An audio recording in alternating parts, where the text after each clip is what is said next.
Think we're good to get started. Hope everyone's here. Well, good afternoon, everyone. In this new environment that we're in right now of virtual communication, and welcome everybody. Excited to be here today. It's actually Red and White Week for us at NC State, so it's an exciting time to really celebrate really that think and do mantra that we have. And so for those that I haven't got an opportunity to meet, and those that don't know me, my name is Brian Clark. I'm actually the executive director for the Poole College's Development and External Relations team. So I want to thank everyone for participating today and welcome everyone to our Wells Fargo Executive Leadership Series conversation. This is Wells Fargo Executive Leadership Series. It gives us an opportunity to learn a broader range from leaders in the business and industry. We want to thank Wells Fargo for their ongoing sponsorship of this series. While we created this series to benefit students, we're also glad to have members of the greater North Carolina and business community today. Especially, I want to give a special shout out and welcome to our representatives from Wells Fargo. We have members from our Poole College Advisory Board, as well as supporters to Poole College that serve in our Chancellor's Circle. So glad that everyone's here today, and glad and looking forward to an exciting time, an exciting conversation.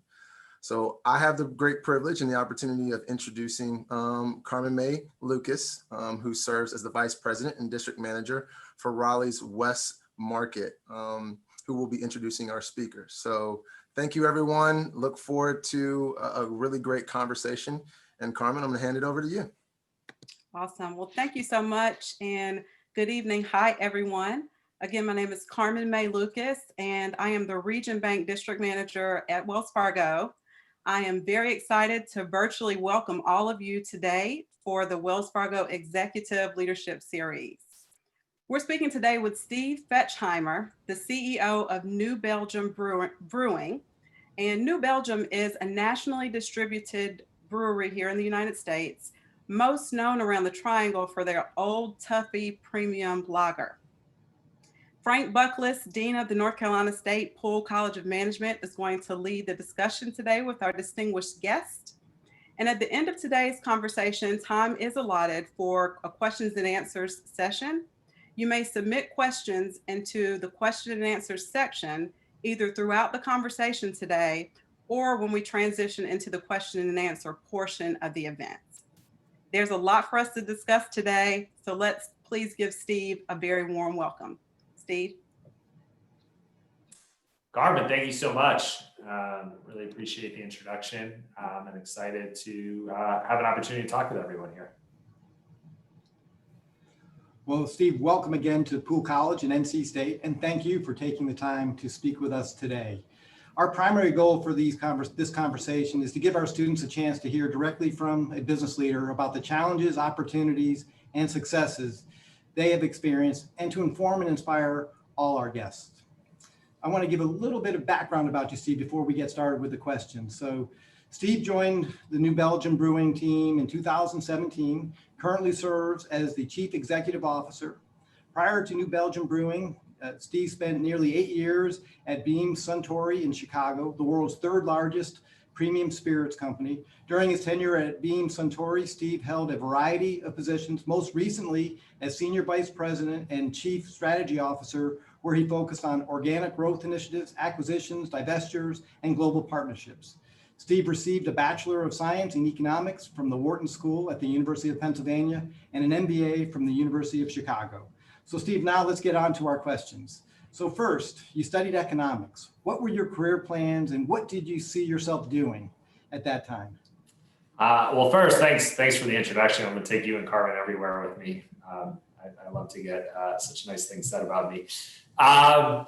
Look, I think, I went to college like most people at 18, and so any claim of a grand plan that I had then is probably revisionist history. Although if you could tell my 18-year-old self that I'd be the CEO of a brewery, CEO of New Belgium in particular, I certainly would have been a thumbs up for that when I was 18 years old. Like the reality is probably like a lot of the students, I didn't totally know what I wanted to be. I was pretty sure I didn't want to be a doctor. My dad was a lawyer. I was pretty sure I didn't want to do that. So business seemed like a pretty good option. And I didn't really know people pursuing a ton of other options at the time. And even though my dad really wanted me to go like a straight liberal arts education, he actually went to Amherst. I thought it was really important to prepare myself for a job. And obviously going to Wharton, I thought was a really good opportunity to do that. Well, great. So while you were a student, what influenced your plans and career decisions? Once I got into college, right, things changed a ton. And you know, for me, Penn was really just an amazing place to get exposed to different people, get exposed to different thinking, get exposed to different opportunities. And obviously, as a student, you also get to start to make your own choices, right, and find things that interest you. And for me, I pretty quickly found that I like solving problems, right? As maybe dorky as it sounds, but with this group, I think they'll appreciate it, right? Like I like doing those business cases, right? I like building models to find answers to problems in classes. And so, ultimately I was able to follow what I liked doing from a career perspective, right, around solving problems. And as I left, I jumped into consulting at the time, but it was really what I learned about myself during my 4 years of college that drove me to that decision. Well, super. So, what was the most useful knowledge or experience you gained as a student that helped to start you on your career path? Well, it's a bit of a boring answer, and I think you're going to like it, but knowing your background, but like technical skills were really important. Understanding an income statement, understanding a balance sheet it's the fundamentals of understanding a business. And I think wherever you're going to head in your career in business, having that sort of underlying skill set, underlying capabilities is really important because it allows you to do so many different things. And I think beyond that, communication, right? Communication experience is really important. Being able to be, clear, concise, and accurate in everything that you're communicating in your role is really important.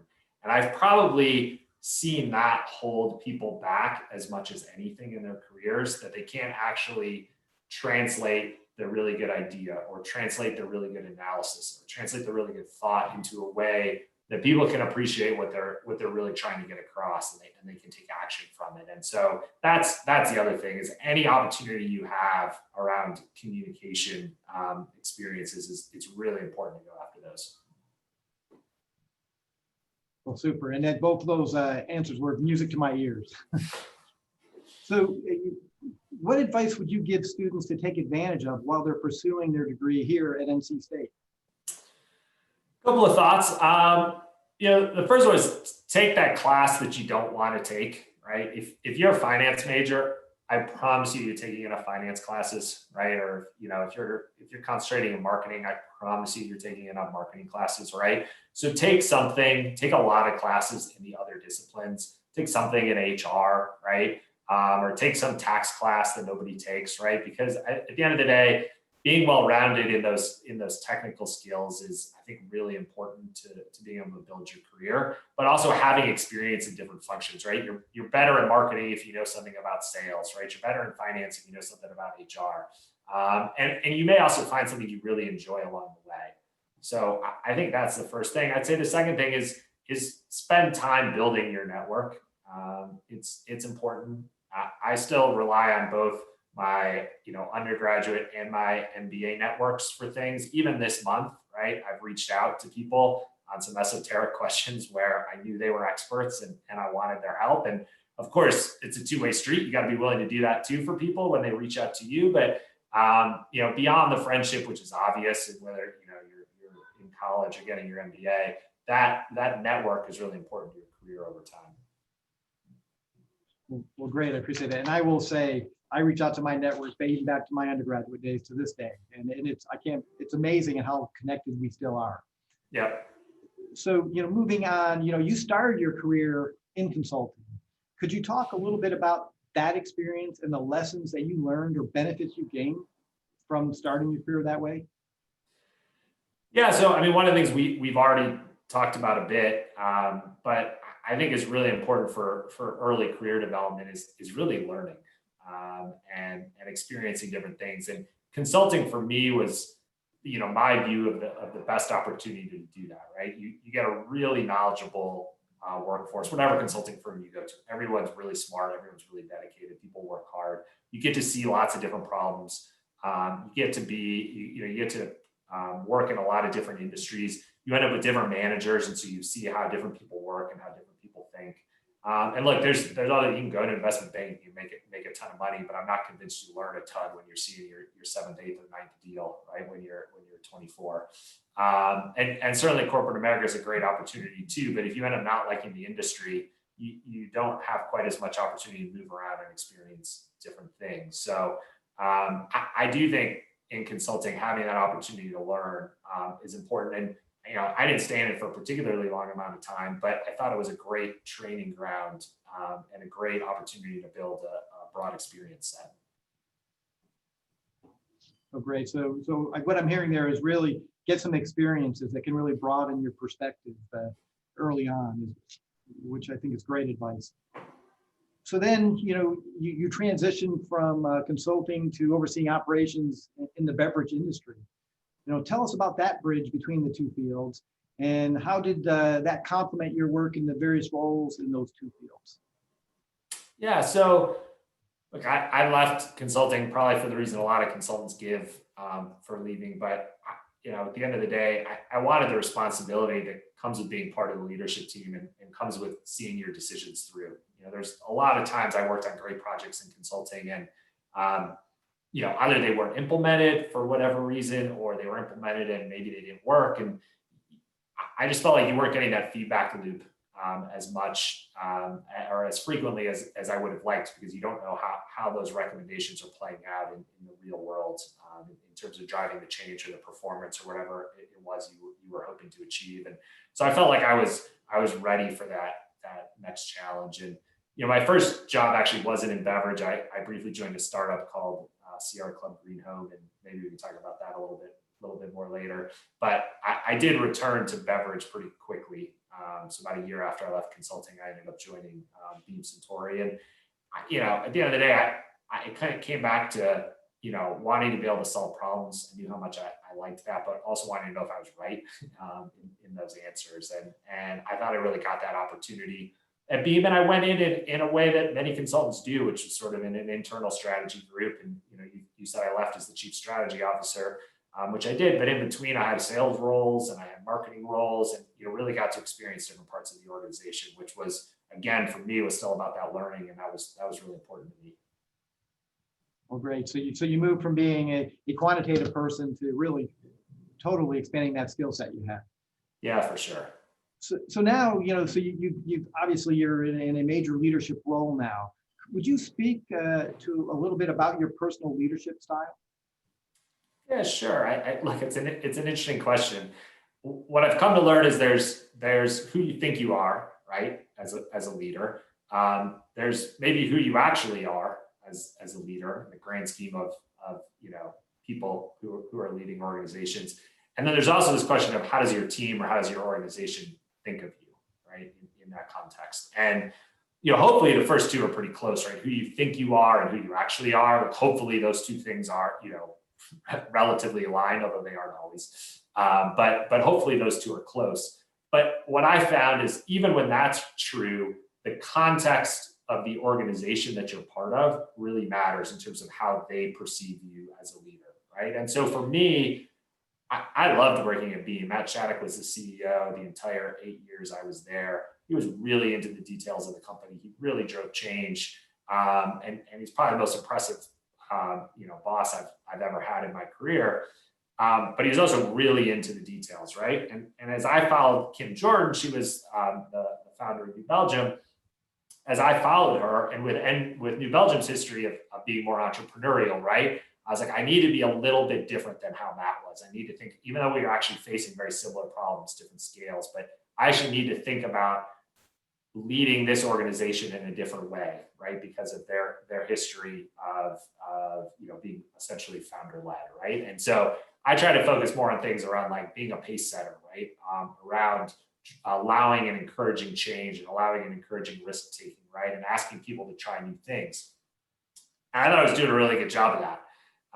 And then I got feedback from the organization. No, actually, you're pretty controlling, right? We're not really used to this. And it was a huge moment of introspection, right? Because I'm thinking about how I behave relative to Beam, right? Relative to Matt, maybe as my boss, right? And that's my frame of reference, right? And so I'm saying, well, organizations are like this, organizations are like Beam, and I'm like this, so like this is really different. Whereas everyone who works in Belgium, quite rightfully, doesn't have that frame of reference, right? Their frame of reference is Kim, right? And Kim leading the organization. And so in that context, I come across very differently. And so that's where, even though maybe you could line me up against, 100 leaders and maybe I fall right in the middle, right? Who knows? But the context of that really, really matters, right? And so I had to put more focus back on being sure I was who I wanted to be for New Belgium, right? And putting yourself in that world, and that's really important. And so therefore going back to that, well, how do I want to think about setting the pace in New Belgium, right? And encouraging people and coaching others, right? And how do I want to allow for that transformative change that New Belgium really needed when I joined? It was just different, but you actually need that. You need to put your leadership style into the context of your organization if you want to be really effective. Well, that's great. So continuing on this leadership. So what would you consider to be the critical leadership qualities? Kind of the first question. And then the follow-up to that would be, how did you go about developing those leadership qualities in yourself? So the second question is almost easier, right? How do you go about doing these? Like, you got to just be willing to practice, and you got to be willing to take the leap, because as I think about it, a few of these are, sometimes scary, but I think, today, in today's business world more than anything, but I think this is always true, like transparency and honesty is the most important leadership quality, because it builds trust across the organization. And that in particular can be scary. I mean, the first year I was in New Belgium, we did layoffs, and we lost volume, we declined in the first year that I was there, and it's scary to have to go in front of the organization, be like, well, this is what's happening, this is why it's happening, this is what it means for our business, right? But here's how we're going to get through it. But you at least my view is you've got to be really transparent as you go through that, because you want to also build believers, right? That if you're doing X, Y, and Z, that you're going to get the outcomes that you want to get. And it doesn't help an organization to let stories fester, right, or get made up, across the organization, which is what happens if you're not transparent about the direction you're trying to go or the decisions you have to make, whether they're good or whether they're bad. I think the second thing, is just being inquisitive on things. It's also hard to do. Sometimes I have to sit in meetings and be like, I don't know, right? Like, or help me understand this, because business, even New Belgium, which isn't a particularly large business, in the grand scheme of things, is complex, right? And there's a whole bunch of things that happen at our brewery every day that I'm incredibly fortunate. We have great coworkers who are experts in that area. But a lot of times I have to be in a meeting and ask, well, why are we doing this? Or help me understand, right? And it's okay as a leader to not know the answer and to be willing to admit that and to ask questions. And then the broad experience that I think helps with being inquisitive. We talked about that a little bit, but even having a little bit of experience in different areas helps a lot. I don't have to be great at building brand plans for Voodoo Ranger, right? I don't have to be great at certain aspects of HR, but it is helpful if I know what good looks like in those areas, and I've had enough exposure to what good looks like to be able to ask questions and frankly coach and help along the way. And then I think the last thing is just being willing to make a decision. And I talked about that's one of the things I kind of wanted to be able to do when I left consulting. But there's a lot of times that reasonable people on your team are going to disagree about something for very reasonable reasons, right? And it's going to come down to someone choosing one of the two logical paths, right? And as a leader, it often ends up coming down to you to do that. And otherwise, the organization spins, right? Because somebody thinks A and someone thinks B, and no one's, demonstrably right or wrong. And you can keep going back and, well, let's look at it this way. Let's look at it that way. And you need to do a little bit of that. That's part about being inquisitive. But ultimately, I do think you have to be willing to make a decision and move people and move the organization forward. And so that's kind of probably the last part I think about being a good leader is if all of that empowerment and all that direction setting doesn't result in the answer, then you got to just be willing to make a call. Well, great. So what would be 2 to 3 key pieces of advice you would give our audience about leadership today and, leadership into the future, what it takes to be a good leader moving forward? Yeah, so my guess is, leaders have been saying this since the dawn of time, but it's not getting easier to be a leader, right? The pace of change is ever faster. The amount of issues that we all have to be across, whether that's, true underlying business issues or people management issues or strategic issues or CSV issues, right? That list of issues is growing and all of them are changing and adapting more quickly. And you actually have less time to disconnect and think through things than I think was true previously. But as I said, everyone's been saying that for all of time, I'm sure. So a couple of thoughts. One's hire good people. And within that, hire a diverse team, hire people who bring different experiences to the table. No leader today knows everything and is able to win on their own, right? We always hold up like a Warren Buffett or Steve Jobs as being these sort of all-knowing sages, but even they have great teams, and that's really important. And I think now more than ever, diverse teams, right, is really important to being successful. And then I think the second thing is just make decisions for the long term. It's really easy to get caught up in today, or get caught up in this quarter, or get caught up in delivering this month, or whatever short-term metric, right? People are measured against. And New Belgium, we needed to turn the business around when I joined in 2017, and we had a tough 18 as we reorganized a bunch of stuff, and 19 was good, but not great. But we were growing and doing all right. And this year's been really strong for us. It was strong pre-COVID. Frankly, since about halfway through 19, things have been really strong, but it took a while to turn things around. We were making decisions for the longer term. And I think that's important. It's the only way to get out of that sort of quarterly, monthly process, right? Is to really think about, what do we want to be in 2 years? What do we want to be in 4 years? It's a little bit less about what time frame you put on that, is in that you're just putting a longer time frame on it, right? Than a quarter or a month. And I think it gets you to make the right decisions and get out of a little bit of that day to day. I find that really interesting. And I guess what I'm hearing from you too is you got to help people look farther down the road, right? You got to get them beyond looking at the next quarter as well.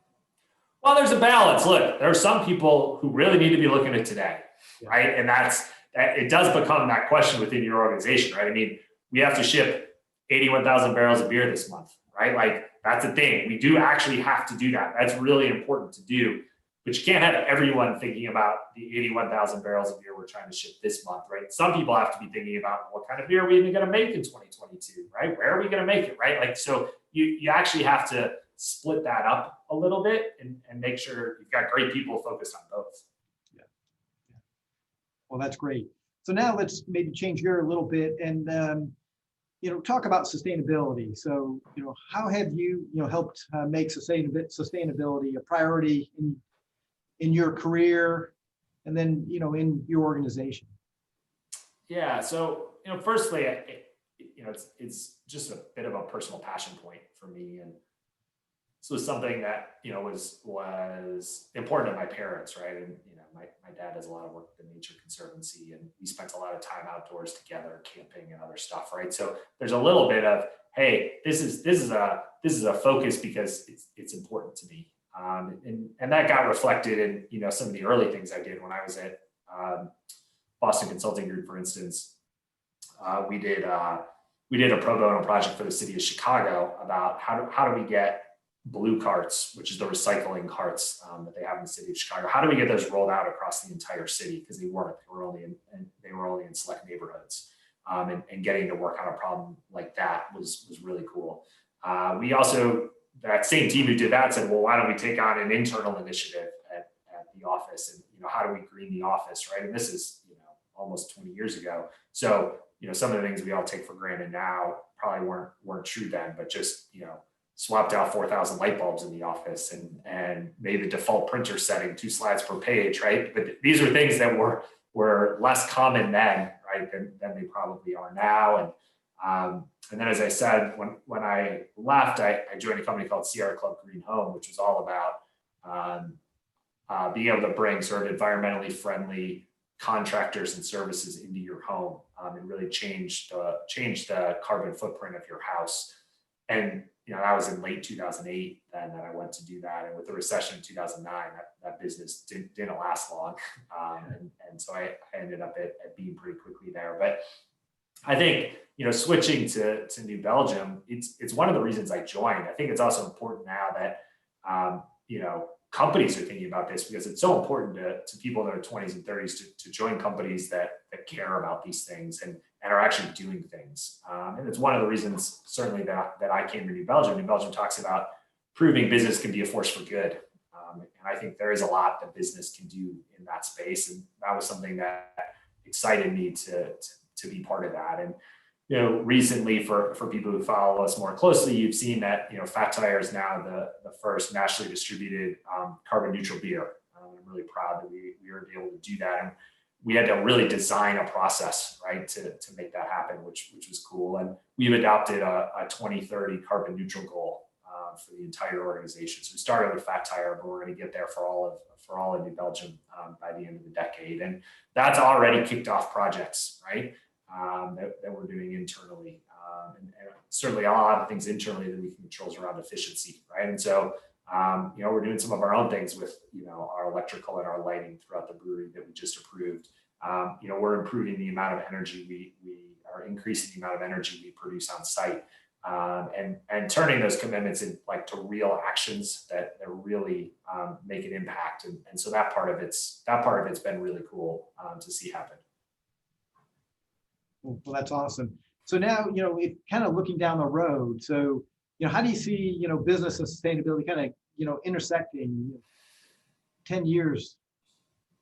So I'm fortunate in having joined New Belgium, and that we already have a lot of credibility and relationships in this space. Really driven, Kim and her then husband, Jeff, who are co-founders, originally, before they ever brewed their first beer, they laid out sort of what we now call core values and beliefs. I don't think they called them then, but there was essentially 4 of them, and one of them was around being an environmental steward. And so that was really one of the 4 founding principles of New Belgium, which is awesome because it's embedded in everything that we do.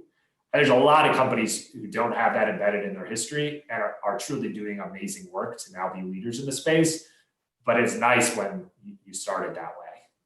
And it just makes things a bit easier. And so I do get invited to participate in a lot of things in this space, and especially around lobbying efforts. And when I do get a chance to speak on these topics, I tend to make 3 things really clear, especially with the government when I can. But the costs of doing nothing on climate change are so much greater than the costs we're paying even today to manage it. We as New Belgium, we deal with higher insurance costs. We deal with either lost crops or an inability to access, right, certain types of crops. We get higher costs on long-term contracts. And we pay people to manage all of these things, right, that are part of it. And so this isn't like some long off future thing, right, that may or may not impact us. Like it's impacting us today. And here in Fort Collins, we've had terrible forest fires in Colorado, over the second half of the summer, and the impact that's going to have to our water quality. And we'll fix it. We can filter and we can do a whole bunch of things on our end, but that's also expensive, right? So all of these things have real costs to businesses today. And the follow-on point, I make around that is small and medium-sized businesses are going to lose the most, right? And so, as an economy, we're really reliant on small and medium-sized businesses to drive growth, to drive innovation, to drive jobs. And look, large companies are going to get their supplies first. They're going to get access to those crops, right? They're going to get access to what they need for their business. And frankly, if they're paying someone to manage this, it's a much smaller percentage of their total costs, right, than small and medium-sized businesses have to pay to manage this complexity. And so it's going to disproportionately impact the types of businesses that are really driving our economy. And so for us, it's even more acute that the cost of doing nothing, right, is higher than the cost of actually taking action. And then, the third point is, business is already doing a lot in this space, right? And that's really good to see. And I do think if the government just stepped on the scale ever so slightly, right, in the favor of renewables, in the favor of, some climate management, I think the transition would happen very fast. I think the transition can happen through private business and private enterprise, but the scale's not entirely tipped in the right direction today on some of those things. So, in that sense, I think business and sustainability are going to become more intertwined because it's going to have more and more impact on businesses across the country, across the world. So it's good for us as a whole, as a community, but it's also good for business, and it's really relates to your survivability in the long term. Then. For sure. So now kind of switching gears a little bit again. So New Belgium brews Old Tuffy, premium lager, in partnership with NC State University, which supports student success initiatives, research projects, and further development of the fermentation science programs. What makes the partnership unique, and why is it important for you to give back to our university? Yeah, it's a really good question. It's also 5 o'clock in North Carolina. Now it may not be here in Colorado yet, but hopefully there's a few Old Tuffies getting cracked on the other end of our VC here, of our Zoom call. Look, we pride ourselves, we talked about this before, on proving that business can be a force for good. And, total philanthropy donations in New Belgium over our 30 years are now approaching $30 million. We'll turn 30 next year, actually. And so supporting communities is a huge part of that. And with New Belgium opening, a major brewery in Asheville, right? We have 2 major breweries. We have a few R&D and little, smaller restaurant breweries from the country, but we have 2 real, production breweries in the U.S. One here in Fort Collins, where I am and where we are founded, and the other one's now in North Carolina. So it's a great opportunity to continue to support the community of North Carolina that's done so much for our business, right, and supporting our brewery there in Asheville. So that's really what drove it, and getting to support the education parts and all the things we're trying to do across the university just felt like a perfect fit with what's important to us in New Belgium. I'd say the other thing is it allowed us to make more investments in North Carolina, real tangible investments, right? So partly because of Old Tuffy, although it's turned out to be a really good decision for a variety of other industry reasons, but we chose to add a can line to our Asheville brewery, which has brought more jobs into North Carolina. When the brewery opened, we only had glass capability and draft capability. So the can line actually opened essentially, driven by the Old Tuffy volume expectations that we had, although we moved a ton of volume over there now. And then we also partnered up with Riverbend Select Malt, right? And so there's some North Carolina malts, right, that's part of the beer now. And it allowed us to form sort of more local relationships and sort of further help the community there, which we thought was really cool. Well, that's super. So, Steve, you've really achieved a lot in your career. So, what's next, and do you continue to set goals for yourself? Look, I've been fortunate. I had a great family. I've had access to really good education.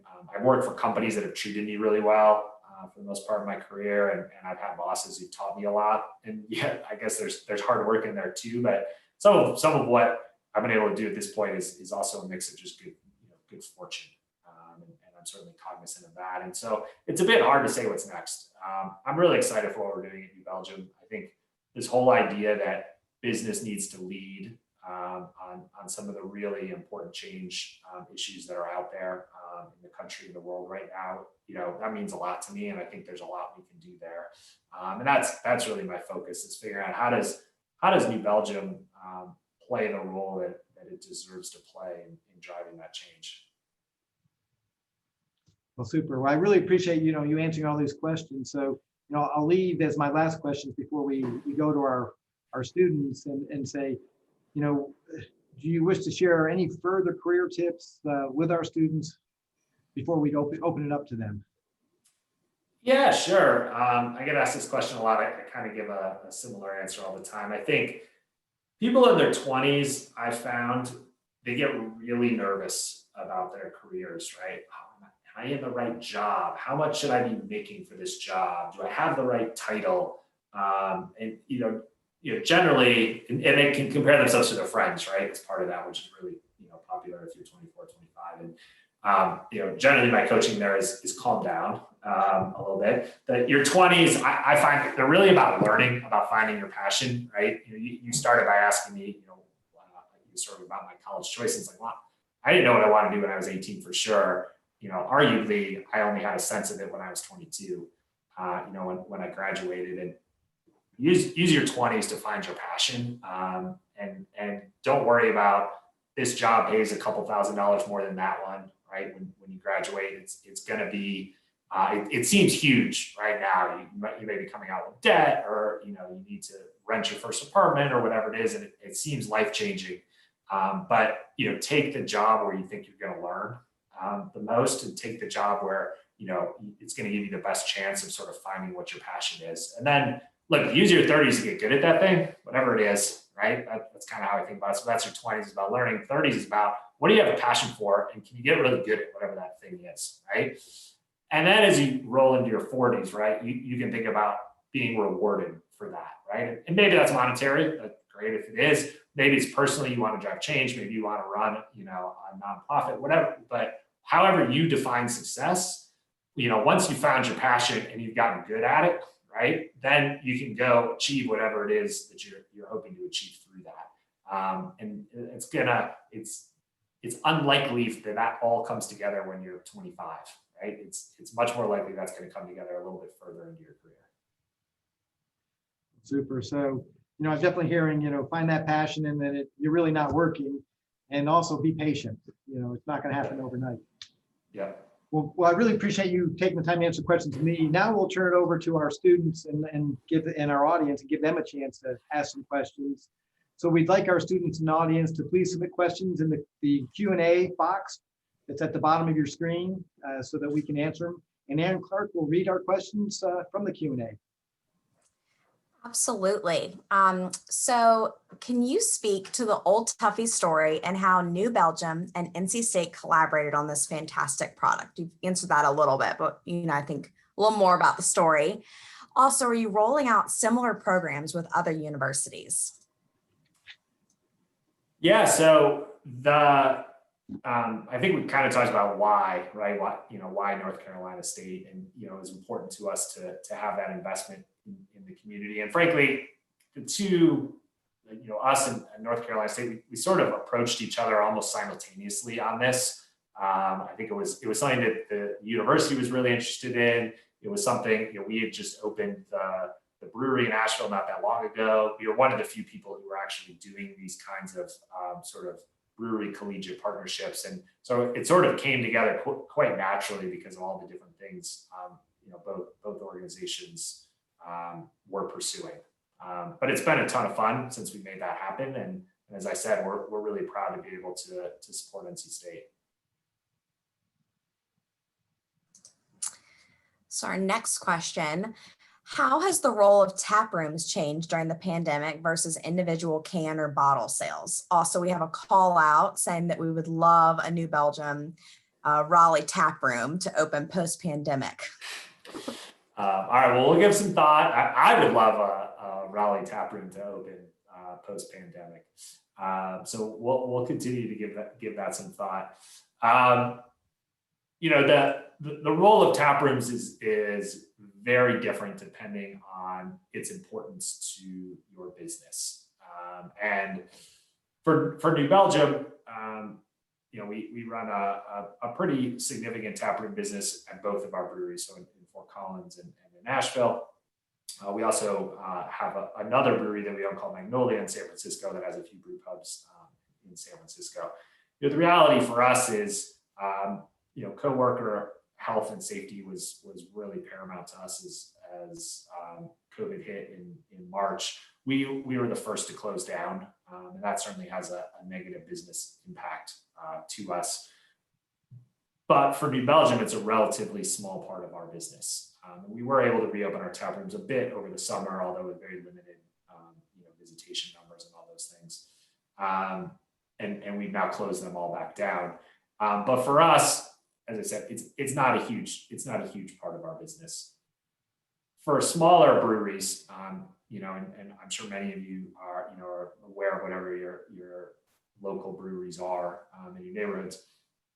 They're struggling a lot more because for us it might be 2-3% of our business. For them, if it's not 100% of their business, it's probably 50 or 60% of their business in smaller breweries. And so they've really struggled, and To Go has helped. To Go beers have helped. And a lot of states have done some really good things to support slightly laxer laws around allowing beer to go. And some of the reopenings over the summer have helped, but it's a real struggle right now if your tap room is a significant part of your business.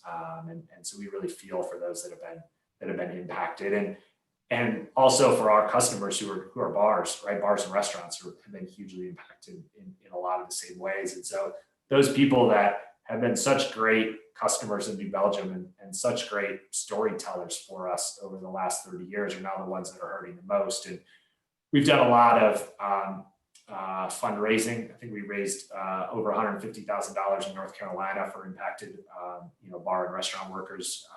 We essentially raised the same amount here in Fort Collins. Now we've been recently supporting the restaurant foundations or trade groups, I should say, in North Carolina and Colorado as well, to really try to help both the restaurants as well as the impacted employees get through this time. Great, thank you. Could you talk a bit about the regulatory challenges you face? I'm particularly interested in the issues of government censorship of beverage labels, and the inefficiencies created by the 3-tier system. Yeah, so two separate questions there. I think, on the first one, it's a privilege to get to sell an alcohol product, and we do. I think for people who are maybe wondering what's the person asking the question getting at, I think part of it is we submit every label to the federal government for approval, and there's some sort of another layer of laws around that if your beer is not likely to leave the state, you don't have to do that, and it's more an interstate commerce question. But we certainly welcome the fact that the TTB is able to uniformly enforce the rules, and whether it's our own policies in New Belgium, right, or it's TTB policies. One thing that's nice is everything's enforced uniformly, and a lot of those TTB rules that are in place are really in place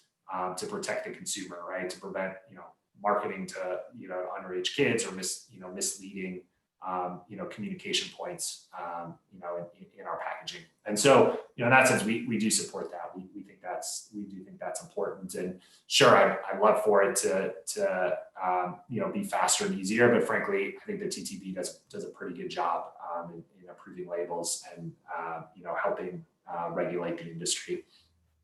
I think on the second thing, the 3-tier system, and again, just a quick education point for people. So for the most part, again, exceptions, there's always exceptions, but for the most part by law, we have to sell to a distributor, and then that distributor sells to wherever you would buy your beer. So whether that's a restaurant or a liquor store or a grocery store, we're selling through a distributor as part of that. And there's people who love the 3-tier system. There's people who don't. And for us though, it's a bit of an immaterial question, right? we rely on our distributor network. We're not big enough to it would be called self-distribution, right? We're not big enough to self-distribute maybe outside of Colorado, right? Even in North Carolina, we do well, but we're probably not big enough to self-distribute in North Carolina. And so we do rely on our distributor network to get our product from our breweries to retailers. And whether it was through the 3-tier system or whether it was through some other warehouse distribution system, we would need that because we don't have the scale to call on all of these customers individually. And we find that we have a good relationship with our distributor network around the country, and we're appreciative of all that they're able to do for us and in building our brands. Great. So on the topic of leadership and personal development, could you speak to learning how to be comfortable being uncomfortable? How have you felt that throughout your journey, and how young professionals or students should approach that mindset?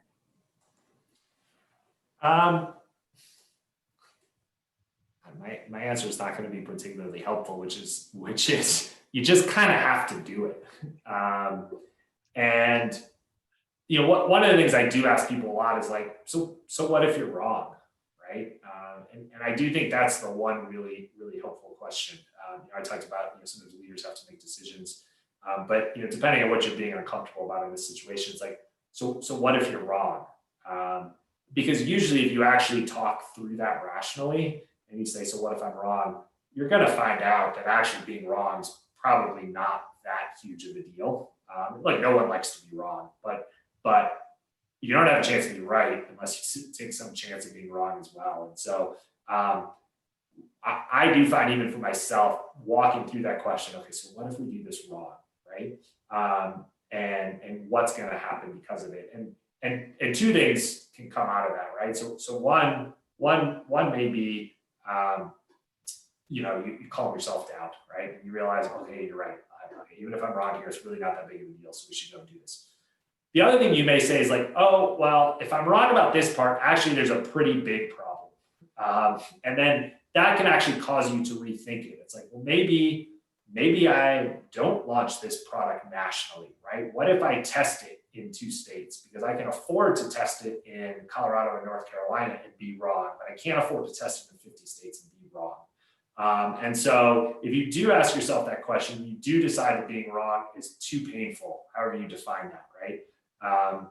Then I do think it allows you to think about, well, what other alternative do I have to maybe test this and give me a little bit lower risk opportunity? But I would say 90% of the time you're going to talk yourself through it and you're going to be like, you know what? I can afford to be wrong on this. Let's take a chance. Would you be able to outline some of the changes seen across New Belgium that have occurred subsequent to New Belgium's sale to Kirin last year? Yeah, so again, just a little bit of background for people. So at the end of 2019, we were acquired by a business called Lion, which is a major Australian brewery, essentially, who's owned by Kirin, who's a major Japanese brewery. And probably more likely to know Kirin as a brand just from Kirin Ichiban. The great, I guess the simple answer to the question is not a ton's changed. This is Kirin's a business that's obviously big in Japan and they're big in Australia, and they love to have a growing presence in the US, and they didn't really have one. And so New Belgium is the backbone of that presence going forward. And so we've got an opportunity to really shape and think about, well, what should be the strategy in the US, and what do we want to look like as a business going forward? And so, everyone who's on my leadership team when we got acquired is still on my leadership team. There's been, frankly, very little change in the organization. Nothing, all of our principles, priorities, core values, and beliefs, all of that's still New Belgium. And so, again, it's very similar. I went through this when I was at Beam and we were purchased by Suntory with a very similar sort of strategic mindset from Suntory.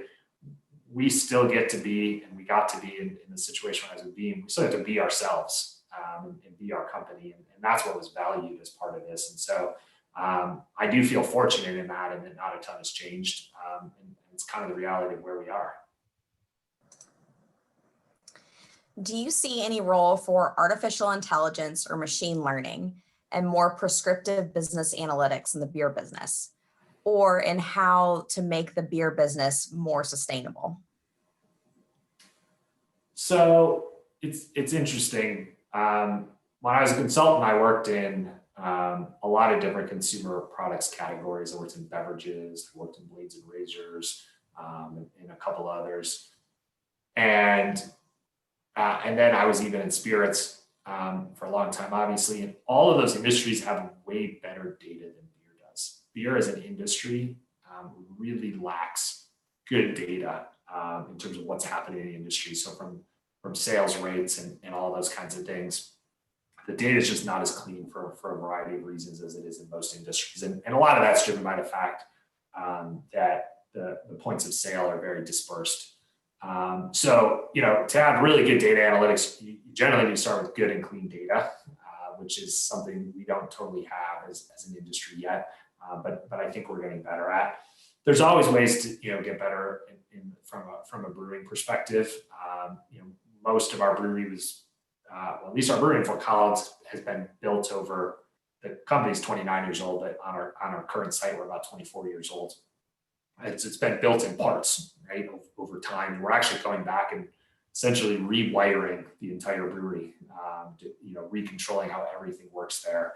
And so that's a huge opportunity for us, just from an overall efficiency perspective. It's certainly not an AI perspective, but it's something that we're really focused on.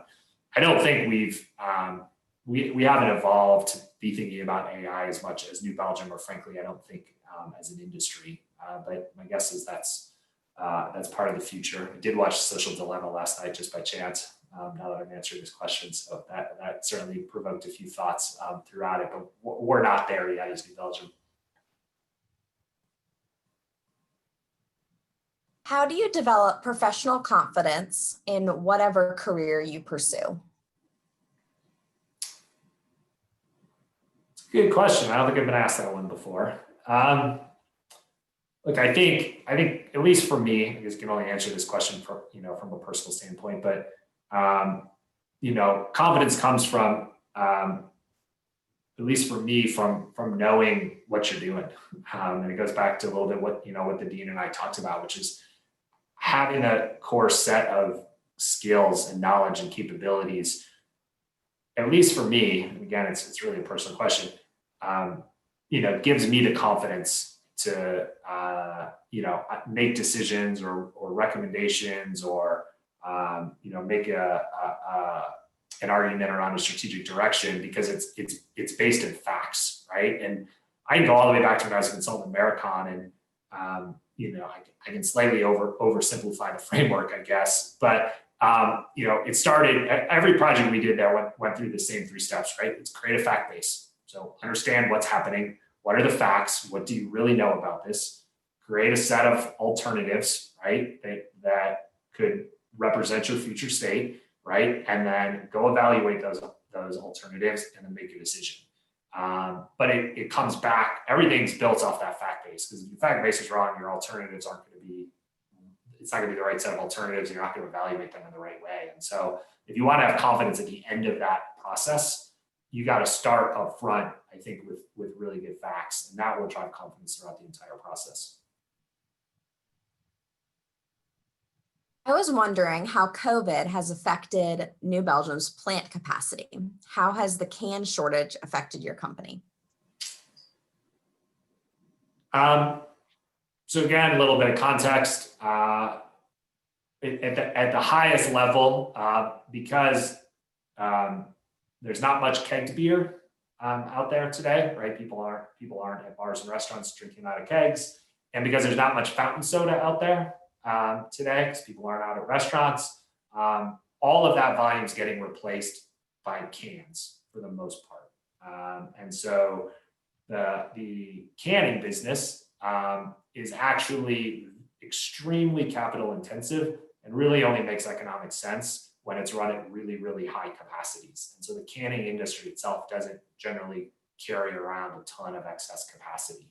And so when you've seen this major shift out of draft beer, and you've seen this major shift out of fountain soda, the reality is you don't have enough cans left. You don't have enough can capacity left in the country to meet everybody's needs.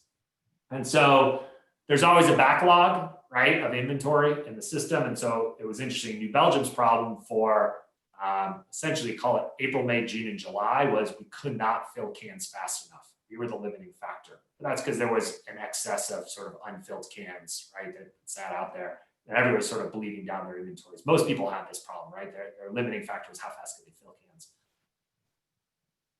Step into August, September, right? Now the issue is actually there's just not enough cans to fill. And, you know, New Belgium, again, sometimes it's nice to be lucky as opposed to being good. It's best when you're both. But, you know, we put that can line in to Asheville, as I said, partly because of Old Tuffy, which causes us to create new relationships for can access on the East Coast and also more capacity just to fill cans.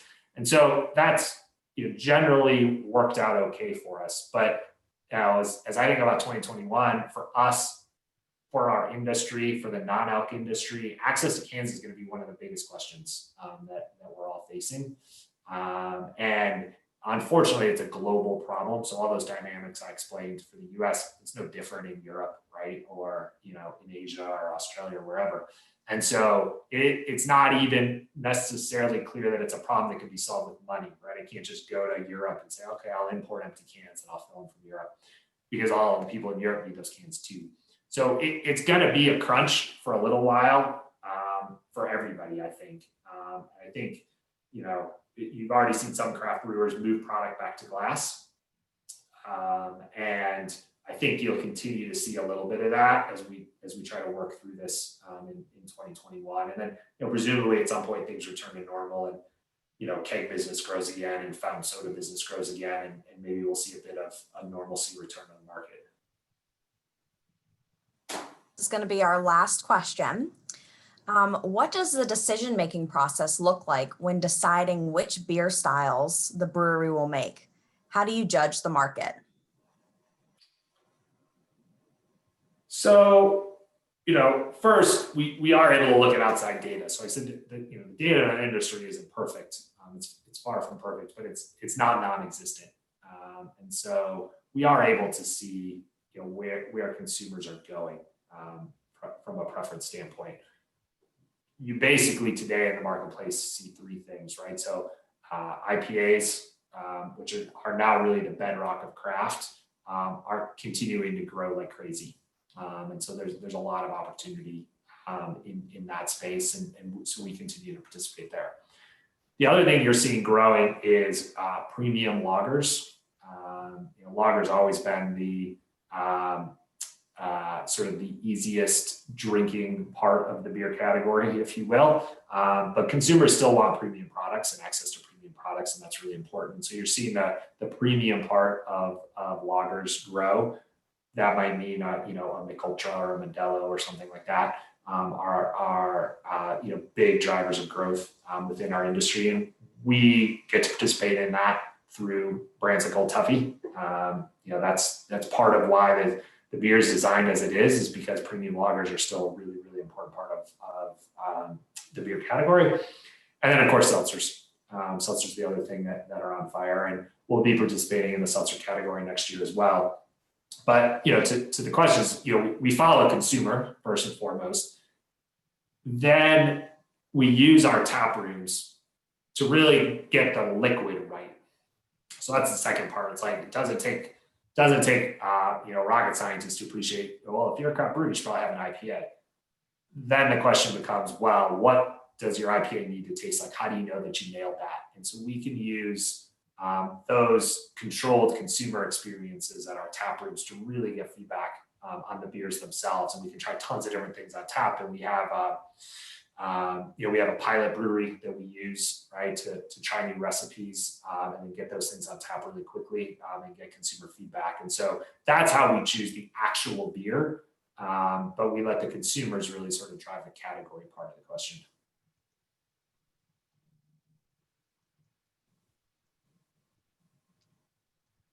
Well, great. So this is the closing. So I first want to start and say thanks to our audience for the questions. And Steve, thank you for making the time to join us in this conversation. And lastly, I want to thank our audience for joining us as well.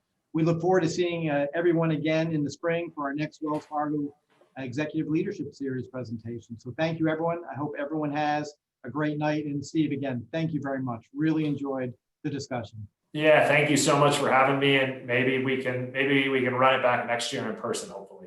I would love that. Look forward. All right, perfect. Take care. Thanks, everybody. Thanks. Hey, Steve, before you head out, Yes. we really wanted to get for social media, you and Dean Buckless doing this. All right. Here, I got to figure it out on my camera. Awesome. All right. Thank you, guys. Thank you, Steve. It was really great. Really enjoyed it. Yeah, no, thank you. Had a lot of fun. Good. All right. Great night. You too. Take care.